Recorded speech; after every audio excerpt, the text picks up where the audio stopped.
பணம் பகையாக்கும் அப்படிங்கிறதெல்லாம் உண்மைதான். எனக்கு நடந்த ஒரு நிகழ்வு.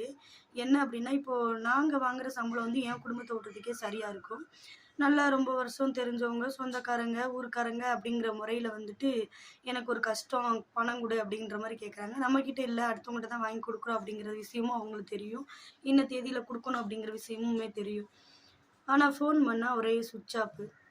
அப்புறம் வந்து சிறிது நேரம் கழிச்சு கூப்பிட்டோம்னு ஒரே மெசேஜ். அவங்களுக்கு வந்து ஸ்டேட்டஸ் வைக்கிறதுக்கு டைம் இருக்கு. WhatsAppல வந்து சேட் பண்றதுக்கு டைம் இருக்கு. ஆனா, நம்மளுக்கு வந்து ஒரு ஃபோன் அட்டெண்ட் பண்ணி சொல்றதுக்கு முடியல. அவங்க பணம் அப்டின்ட்டு கேட்டு ஒரு 10, 20 டைம் கால் பண்ணும்போது, ஒவ்வொரு டைமும் அட்டெண்ட் பண்ணி இந்தா வாங்கி குடுத்துர்றேன், இந்தா கேட்டுருக்கேன், வச்சிருக்கேன்னு நம்மளும் காரணம் சொல்லிக்கிட்டு வாங்கி குடுத்துருவோம்.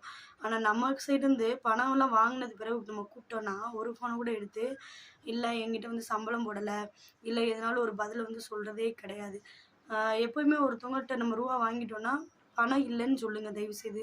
இல்ல 2 நாள் கழிச்சு போட்டு விடுறேன், எதனாலும் சொல்லலாம். இப்ப என்ன ஆகுதுன்னா, நாங்க வாங்குற சம்பளம் வந்து எங்களுக்கு மட்டுமே குடும்பத்துக்கு சரியா இருக்கும்.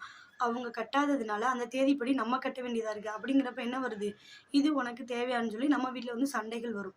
அதனால என்ன பண்ணணும்னா, தயவு செய்து வந்து பணங்கள வந்து யாருக்கும் வாங்கி குடுக்காதீங்க. நம்பி வாங்கி குடுக்காதீங்க.